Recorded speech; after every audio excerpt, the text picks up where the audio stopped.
ಆದರೆ ನಾವು ಒಂದು ಗಮನಿಸಿದ್ದೀವಿ, ಯಡಿಯೂರಪ್ಪನವರು ಊಟ ಆಗೋಕ್ಕೂ ಮುಂಚೆ, ತಿಂಡಿ ಆಗೋಕ್ಕೂ ಮುಂಚೆ ಪ್ರತಿಯೊಬ್ಬರು ಊಟ ಮಾಡಿದ್ರಾ, ತಿಂಡಿ ಮಾಡಿದ್ರಾ ಅನ್ನೋದನ್ನು ಕೇಳೋದನ್ನ ಯಾವತ್ತೂ ಕೂಡ ಮಿಸ್ ಮಾಡಲ್ಲ, ಒಂದು ದಿವಸಕ್ಕೂ ಮಿಸ್ ಮಾಡಲ್ಲ.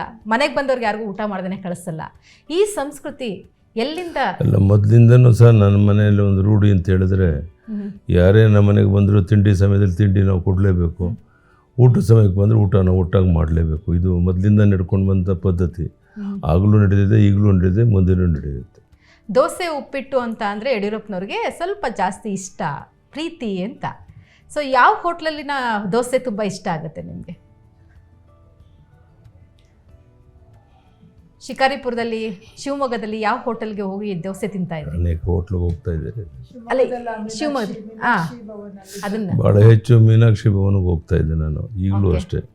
ಹೋದರೆ ನಾನು ಶಿವಮೊಗ್ಗಕ್ಕೆ ಹೋದರೆ ಮೀನಾಕ್ಷಿ ಭವನ್ಗೆ ಹೋಗಿ ಅಲ್ಲಿ ದೋಸೆ ತಿಂದು ಬರೋದು ಅಭ್ಯಾಸ. ಈಗಲೂ ಯಾವುದೇ ಸಂದರ್ಭದಲ್ಲಿ ಹೋದ್ರೂ ಸಹ ಅಲ್ಲಿಗೆ ಹೋಗಿ ಆ ಮೀನಾಕ್ಷಿ ಭವನಲ್ಲಿ ದೋಸೆ ತಿಂದು ಬರೋದು ಈಗಲೂ ನಡೆಸ್ಕೊಂಡು.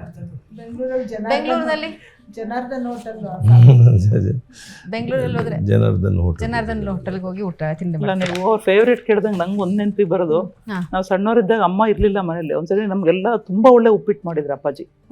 ಅದು ಏನೋ ತಟ್ಟೆ ತುಂಬಾ ಹಾಕ್ಬಿಟ್ಟಿದ್ರೆ, ತಿನ್ನಿ ಪಾಪ ಅಮ್ಮ ಇಲ್ಲಲ್ಲ, ನಾವು ಕಡಿಮೆ ಊಟ ಮಾಡ್ತಿದ್ದೀವಿ ಅಂತ ಅಣ್ಣಂಗೆ ತುಂಬಾ ಒಳ್ಳೆ ಉಪ್ಪಿಟ್ಟು ಮಾಡಿದ್ರು.